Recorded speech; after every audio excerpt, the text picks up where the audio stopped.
हरियाणा की हर अपडेट के लिए बेल आइकन दबाएं और सब्सक्राइब करें STV हरियाणा न्यूज। नमस्कार, आप देख रहे हैं फटाफट हरियाणा और मैं हूं आपके साथ शुभेंदु सिंह। रुक कर लेते हैं खबरों का।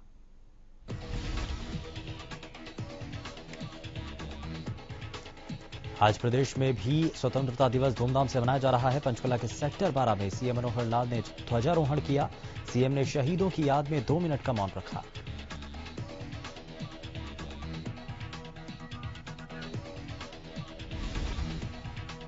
चौहत्तरवें स्वतंत्रता दिवस के मौके पर हरियाणा के मुख्यमंत्री मनोहर लाल खट्टर ने पंचकुला में राष्ट्रीय ध्वज फहराया। मुख्यमंत्री ने राष्ट्रीय ध्वज फहराने के साथ परेड की सलामी ली। इस दौरान मुख्यमंत्री ने आजादी का महत्व बताया। सीएम ने कहा कि स्वतंत्रता दिवस इस बार कुछ बंदिशों के साथ मनाया गया, लेकिन बंदिशों के बावजूद भी हमारे हौसलों पर कोई बंदिश नहीं है। सीएम मनोहर लाल ने कहा कि कोरोना के समय में भी हमने काफी काम किया और हम लगातार व्यवस्था परिवर्तन करने का काम कर रहे हैं। सीएम ने कहा कि सरकार ने किसानों को आजाद करने का काम किया, कर्मचारियों की बंदिशें भी खत्म की गईं।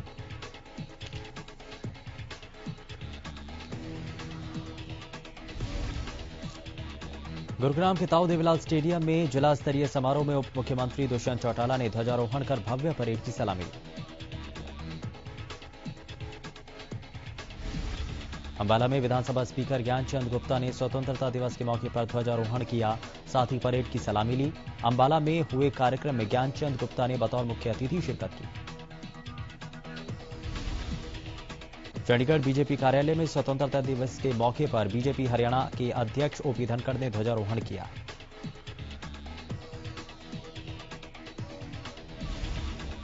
ओपी धनखड़ ने कहा कि लाखों शहीद जिन्होंने 1857 से 1947 तक 90 साल के संघर्ष की यात्रा की, ऐसे लाखों शहीदों को हम श्रद्धांजलि अर्पित करते हैं। परिवहन मंत्री मूलचंद शर्मा ने 74वें स्वतंत्रता दिवस के मौके पर पलवल में ध्वजारोहण किया। पलवल के विधायक दीपक मंगला और प्रतला से विधायक नैनपाल रावत भी मौजूद रहे।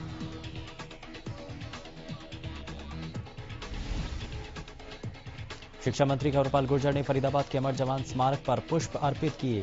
शिक्षा मंत्री कंवरपाल गुर्जर ने 74वें स्वतंत्रता दिवस के मौके पर फरीदाबाद में ध्वजारोहण किया। नारनौल में स्वतंत्रता दिवस के मौके पर कृषि मंत्री जेपी दलाल ने ध्वजारोहण किया। कोरोना का असर कार्यक्रम में देखने को मिला। जींद में बाल विकास मंत्री श्रीमती कमलेश ठांडा ने ध्वजारोहण किया। इस दौरान विकास मंत्री ने शहीदों को याद करते हुए उन्हें श्रद्धांजलि अर्पित की।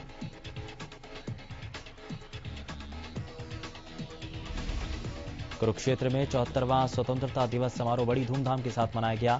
समारोह में मुख्य अतिथि के तौर पर प्रदेश के सहकारिता मंत्री डॉक्टर बनवारी लाल ने परेड की सलामी ली। करनाल में राज्य मंत्री संदीप सिंह ने 74वें स्वतंत्रता दिवस पर ध्वजारोहण किया। कोविड-19 के मद्देनजर कार्यक्रम में विशेष इंतजाम किए गए। रेवाड़ी के राव तुलाराम स्टेडियम में स्वतंत्रता दिवस के मौके पर कार्यक्रम का आयोजन किया गया। इस दौरान राज्य मंत्री ने तिरंगा फहराया।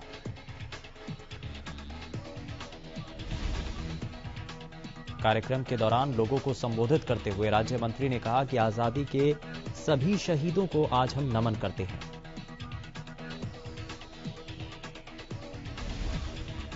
रोहतक के राजीव गांधी स्टेडियम में 74वें स्वतंत्रता दिवस के मौके पर श्रम और रोजगार राज्य मंत्री अनूप धानक ने ध्वजारोहण किया।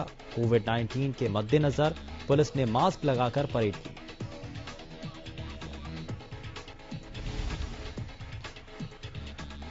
कोरोना महामारी के बीच हुए कार्यक्रम में दर्शक और स्कूलों के बच्चों को नहीं बुलाया गया। समारोह में आने वाले कर्मचारियों और अधिकारियों का तापमान चेक कर कार्यक्रम में एंट्री दी गई।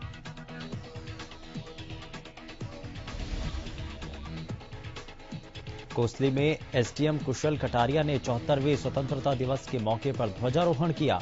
कार्यक्रम में कोविड-19 के मद्देनजर सभी व्यवस्थाओं का ध्यान रखा गया।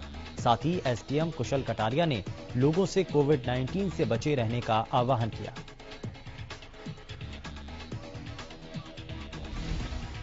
74वां स्वतंत्रता दिवस बहादुरगढ़ में भी धूमधाम के साथ मनाया गया।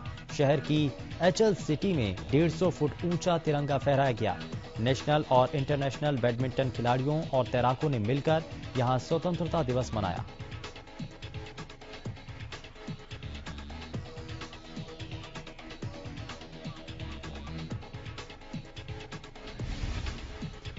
बरवाला के एसडीएम राजेश कुमार ने 74वें स्वतंत्रता दिवस पर बरवाला के नहर कोठी स्कूल में झंडा फहराया। इस मौके पर हरियाणा पुलिस के जवानों द्वारा परेड की सलामी भी दी गई।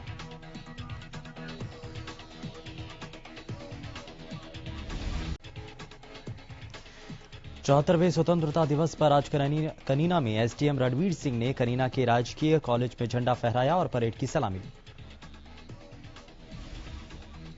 74वें स्वतंत्रता दिवस के उपलक्ष्य में गोहाना के देवीलाल स्टेडियम में गोहाना के एसडीएम आशीष वशिष्ठ ध्वजारोहण उनके द्वारा किया गया। झज्जर में आयोजित जिला स्तरीय स्वतंत्रता दिवस समारोह में रोहतक मंडल आयुक्त डॉक्टर डी सुरेश ने ध्वजारोहण किया। फतेहाबाद में स्वतंत्रता दिवस पर डीसी नरहरि सिंह बांगड़ ने तिरंगा फहराया। कार्यक्रम में सभी लोगों को मास्क के साथ ही एंट्री दी गई। यमुनानगर में 74वें स्वतंत्रता दिवस के मौके पर हुए कार्यक्रम में अंबाला की आयुक्त दीप्ति उमाशंकर ने मुख्य अतिथि के तौर पर शिरकत की। इस दौरान आयुक्त दीप्ति उमाशंकर ने ध्वजारोहण किया।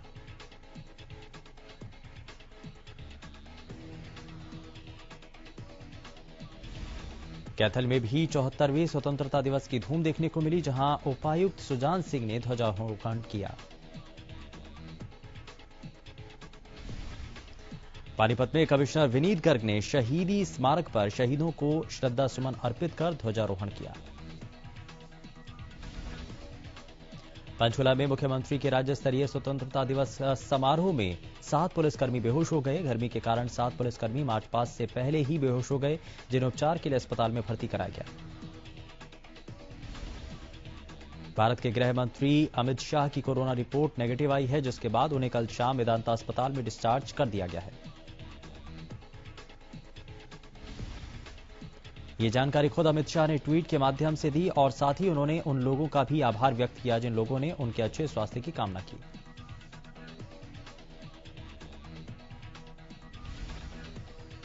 प्रदेश सरकार की लाख कोशिशों के बावजूद कोरोना के नए मामले सामने आ रहे हैं। करनाल में एक साथ 54 पॉजिटिव मामले सामने आने के बाद प्रशासन सतर्क है। बहरहाल नए मामले सामने आने के बाद स्वास्थ्य विभाग सभी मरीजों की ट्रैवल हिस्ट्री की जांच करने में जुट चुका है।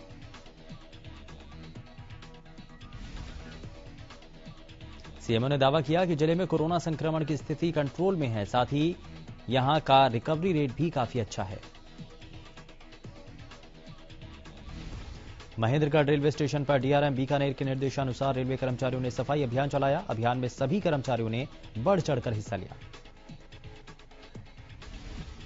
कर्मचारियों ने शुक्रवार सुबह 8 बजे से दोपहर तक पूरे रेलवे स्टेशन परिसर में साफ सफाई की। इस अभियान में जीआरपी पुलिसकर्मियों ने भी अपना पूरा सहयोग किया।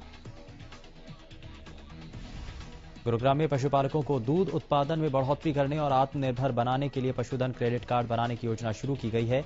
इस योजना के तहत पशुपालकों को 1,60,000 से लेकर 3 लाख रुपए तक का लोन आसानी से मिल पाएगा।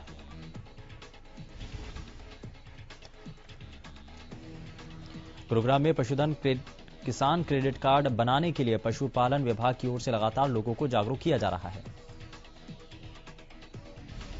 रेवाड़ी के जलालपुर गांव में सड़क नहीं बनने के कारण लोगों को परेशानियों का सामना करना पड़ रहा है। बारिश के मौसम में यह परेशानी और भी ज्यादा बढ़ जाती है। सोनीपत के राई से एनएचएआई की बड़ी लापरवाही सामने आई है, जहां केएमपी एक्सप्रेसवे पर कई बड़े गड्ढे हो गए हैं, जिससे वाहन चालकों को परेशानी का सामना करना पड़ रहा है। यमुनानगर के बिजली निगम के कंस्ट्रक्शन विभाग में हुआ 6.9 करोड़ के घोटाले के आरोपी ठेकेदार की अग्रिम जमानत याचिका यमुनानगर सेशन कोर्ट से नामंजूर होने के बाद ठेकेदार ने अब हाईकोर्ट में अग्रिम जमानत की अर्जी लगाई है। वहीं यमुनानगर पुलिस ने ठेकेदार की गिरफ्तारी के प्रयास तेज कर दिए हैं। पुलिस में दर्ज शिकायत के बाद इस मामले की जांच डीएसपी मुख्यालय शमशेर सिंह को सौंपी गई है।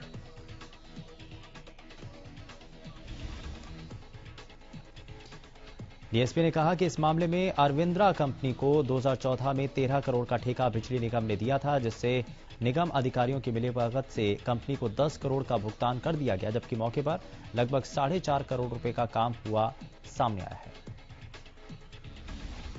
फरीदाबाद के गांव जसाना में हुए दोहरे हत्याकांड की गुत्थी को पुलिस ने सुलझाते हुए 4 आरोपियों को गिरफ्तार किया है।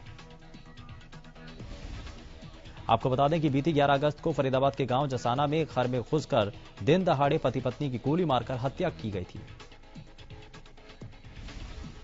घटना को अंजाम देने के बाद आरोपियों ने घर में लूटपाट की और मौके से फरार हो गए, जिनकी भागते हुए तस्वीरें सीसीटीवी में कैद हो गई थी।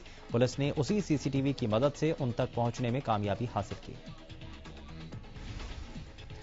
रोहतक में एक महिला को अपने ही साथी को शराबी कहना महंगा पड़ गया। महज शराबी कहने पर साथी युवक ने महिला की हत्या कर शव को झोपड़ियों में फेंक दिया। यही नहीं, शातिर युवक ने शव पर लगातार निगरानी भी रखी और खुद ही महिला साथी की गुमशुदगी की रिपोर्ट तक लिखवा दी। पुलिस को शव मिलने पर युवक ने पहचान की, लेकिन युवक अपने ही बयानों में फंसता चला गया और महिला की हत्या की बात कबूली। फिलहाल पुलिस ने युवक को गिरफ्तार कर कोर्ट में पेश कर रिमांड लिया है। फिलहाल के लिए बस उतना ही। नमस्कार।